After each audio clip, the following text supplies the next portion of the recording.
Salut tout le monde, c'est Erwan, on est au Feel Good des Halles et aujourd'hui on va parler du motocultor. Vous connaissez tous le motocultor et à cette occasion je me laisse monsieur se présenter de lui-même. Je pense que la majorité d'entre vous le connaissent déjà. Tu es à l'initiative de ce festival. Donc je suis fondateur du projet qui s'est créé en 2007. Voilà. Alors pour la petite histoire, ça s'est créé en 2007. C'est basé sur un groupe du même nom qui s'appelait Motocultor, qui faisait du générique de dessin animé, si je ne m'abuse, et de la disco. Du coup, c'était un groupe des gens que j'ai rencontrés. On s'est rencontrés un an auparavant. Et on a fait des concerts et tout. On était souvent mis tête d'affiche de soirées ou de petits festivals. Et ça m'a donné l'idée, comme j'ai organisé beaucoup de concerts, à un moment donné de me dire tiens, j'avais envie de faire un festival de métal et je ne savais pas quel nom. Et je me suis dit, comme souvent le nom du groupe Motocultor il marchait bien auprès des organisateurs, c'est rien que sur le nom en fait on nous mettait, et le côté un peu festif qu'on avait en faisant des reprises. Faisait que ça nous donnait envie aux organisateurs, c'était pas connu de nous mettre tête d'affiche. D'accord. Et je me dis c'est vrai que ça m'a fait réfléchir, ça accrochait bien, et je me suis dit tiens ça peut être marrant, un petit délire de faire un festival où on serait tête d'affiche en fait. Donc ça a été le cas les deux premières éditions, et après comme il y avait beaucoup d'étudiants, la vie a fait qu'on n'avait plus le temps de faire le groupe, mais pour le moment le groupe est ensemble, on verra plus tard. D'accord. Et du coup le festival il a grandi. Alors comment on passe du délire potage de motocultor, parce que c'était quand même ça le principal, à un festival où on a 20 000 personnes qui arrivent pour venir voir Cannibal Corpse, le délire potage c'était le groupe. Ouais. Moi d'organiser des concerts, c'est ce que je veux faire depuis toujours. D'accord. Depuis au moins 2004. Et du coup là il y a eu le festival en 2007, le Motocultor Festival, et depuis on a grandi petit à petit parce qu'il y avait une stratégie sur le long terme. Dès le départ c'était de passer, moi en tout cas c'était clair dans ma tête d'essayer de faire en plein air et à Saint-Neuf. Donc d'être sur je savais pas combien de scènes il y aurait. Je savais que je voulais faire beaucoup de groupes sur 3 jours. Sur une courte durée. 3 jours. Et du coup ça...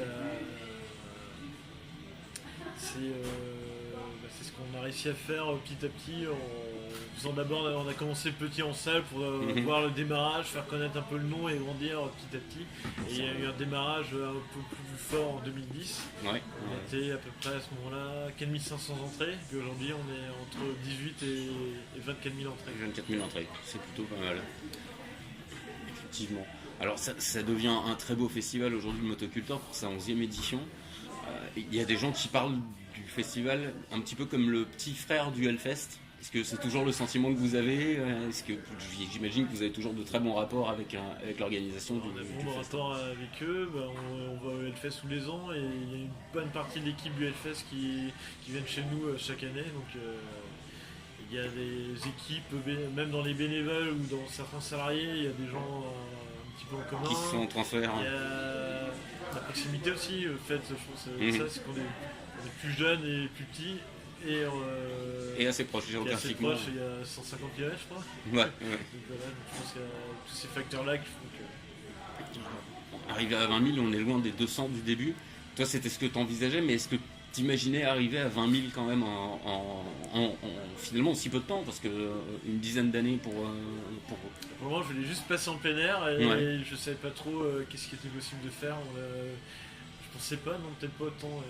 Je pensais que ça se remet. On a vu assez rapidement que si on voulait que ce soit, si on voulait faire un festival éclectique il fallait un certain nombre de groupes et qu'il fallait qu'on ait une certaine taille. Et là, je pense qu'on a atteint la taille qu'il faut. Cette année-là, on fait ce qu'il faut, on va faire ce qu'il faut pour que ça marche. D'accord. C'est la taille qu'il faut pour que ça soit, soit un festival éclectique à notre image. Parce que on aurait pu faire plus spécialisé, moins de groupes, mais c'est pas ce qui nous intéresse. C'est des groupes que souvent, les groupes un peu de cœur, c'est souvent dans les styles un peu sur lesquels on essaie de s'ouvrir chaque année. Et du coup, on sait que le fil conducteur, le noyau dur des festivals, c'est le métal extrême, mais c'est pas ce qu'on est. Moi, j'écoute pas que ça. Et d'accord. J'ai envie que le festival soit l'image. Donc que le panel s'élargisse un peu plus. Et ça, du coup, la troisième scène, ça permet à ce qu'il y ait plus de monde, à ce qu'on arrive à un modèle économique figé. Je trouve qu'on est sur le bon modèle là, et 2018, C'est un peu ce qu'on voulait faire depuis longtemps. On avait réussi en 2015. Mhm. Où les choses s'étaient bien goupillées pour annoncer les groupes assez tôt et ça avait déjà bien marché économiquement en 2015. Mhm. Après, il y avait des soucis de trésorerie de 2016-17. Voilà. Ouais. Et en 2018, là, on a réussi à nouveau à annoncer les groupes très tôt et dès qu'on annonce tous les groupes, Ça suit derrière. ça suit derrière et là, on est en avance sur la billetterie. On a un mois d'avance sur 2015, Mhm. qui est la meilleure année, donc tous les voyants sont ouverts pour une année record. Alors on a déjà de très beaux noms qui sont annoncés. Mon petit doigt m'a dit qu'il restait encore d'autres surprises. Est-ce que tu as quelques petits éléments Et encore à il y nous... a les Young Guts. D'accord. Donc ça sera la journée du vendredi avec Ministry, la même journée que Ministry Trisomie 21. Mhm. Il y aura Belphégor pour compléter un peu en black metal. D'accord. Il y aura les. Voilà. J'ai relu pourtant. je confonds les. Je confonds ce qui est annoncé et pas encore annoncé. Oui, non, mais c'est ça. Parce que quand on démarre les discussions, ça fait plusieurs mois qu'on est dessus. Oui, non, mais tout à fait, tout à fait. Mais si effectivement il y en a quelques-uns que tu peux nous glisser dans le chapeau, on attendra la date officielle pour diffuser notre J'en ai contenu. déjà, et le deuxième que je voulais dire, voilà. Et après on a donc en pagan pour compléter, on a Tourisas. Mhm. Tourisas qui va. C'est un groupe qu'on veut faire depuis un paquet d'années, donc c'est bien. Et il y a Mircourt un peu, là, qui est dans les groupes du moment qui monte bien, et je pense que ça devrait beaucoup plaire. D'accord. Ça c'est quelques petites exclus qui seront annoncés plus officiellement très prochainement, si j'ai bien compris. D'ici quelques jours, dès qu'on a il D'accord. reste une ou deux confirmations de groupe, et on peut faire tout annoncer là pour. Mhm. Comment ça fonctionne la programmation du festival avec l'ensemble de l'équipe, c'est une démocratie ou c'est non, ce sera ça. Et du coup, il y a tout ce qui est en fait le festival, c'est que la marque est déposée parce que sinon on nous l'aurait piqué depuis longtemps. Mais du coup, tout ce qui est qui est lié à l'image du festival là-dessus, comme la marque, je suis fondateur du projet qui m'appartient, tout ce qui est lié à l'image, forcément la programmation, là c'est pas, on va faire n'importe quoi et tout. Après, au niveau de l'organisation en interne. Là, c'est plus un conseil d'administration, une association. D'accord. Parce que les questions liées au budget pour les partenaires, c'est un choix. Il y a un conseil d'administration, puis il y a une association avec l'assemblée générale. Puis là, c'est de toute façon pour que ça marche, il faut que ça soit collectif, sinon un projet comme ça. Il faut avoir un fonctionnement de type entreprise, ou soit c'est un fonctionnement de type associatif, mais après il faut trancher sur les questions, mais il faut que les gens, il faut fédérer, donc du coup il faut en débattre, trancher tous ensemble, donc ça c'est le conseil d'administration, puis des fois il y a des choix qui se font au niveau de l'assemblée générale. Le festival, lui, il est attaché depuis quelques années à deux tremplins, le Headbang Contest et le tremplin que vous organisez vous-même, si j'ai bien compris le fonctionnement. C'est ça. Le Headbang, si je dis pas de bêtises, c'était leur dernière édition cette année. Oui. Ils ont annoncé ça. Ouais, Qui revenait sur un nouveau format. Comment ça s'est passé cette volonté d'accéder à ce côté tremplin pour donner une chance à des groupes peut-être un peu plus locaux et moins connus de monter sur scène au Motoculteur? Alors nous on voulait faire depuis 2011 on fait un tremplin en Bretagne. Mhm. Après on a rencontré l'équipe du Headbang Contest qui avait ce projet-là de lancer un tremplin sur Paris. Comme nous on voulait aussi, je voulais faire un tremplin sur Paris, donc du coup je me suis dit ça tombe bien parce que faire ça à distance c'est un peu compliqué, déjà on a beaucoup de travail sur place. Et du coup on leur a dit vous faites un tremplin, vous cherchez un lot intéressant, nous on cherche à organiser un tremplin, si vous pouvez le faire à notre place, ça nous décharge du travail. Puis du coup on s'est associé là-dessus pour l'idée du Headbang Contest. D'accord. Après peut-être que l'an prochain on réfléchit, on s'est pas revu à une version plus proche de ce qu'on fait en Bretagne, Mhm. au niveau d'organisation un peu plus simple, une seule soirée.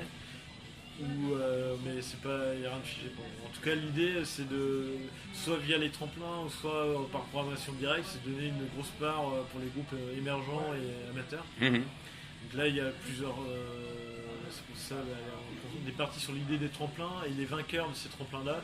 On a un créneau chaque jour qu'on met sur la scène principale, pas en ouverture, mais en plein milieu, en pleine journée, du coup en position de 4 sur 8.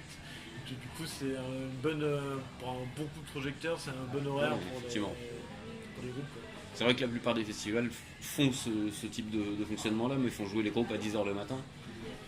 Nous, c'est sur la scène principale et en plein. Ça fait un bon coup de projecteur de jouer dans des bonnes conditions. Parce que ouvrir, c'est compliqué en fait. Je préférais mettre des groupes confirmés pour ouvrir et des gens comme ça donne envie aux gens de venir dès l'ouverture du festival et faire les découvertes en plein milieu. Ouais. C'est notre vision. Puis... C'est un calcul qui fonctionne depuis 11 ans, donc finalement ça semble être une bonne solution. Il y a beaucoup de gens devant la scène pour écouter tous les groupes, que ce soit les groupes découvertes ou les groupes confirmés. Donc, et dès l'ouverture du festival, il y a plein de monde sur le site. Donc, on est content de cette manière de faire. Et on programme aussi des groupes directement.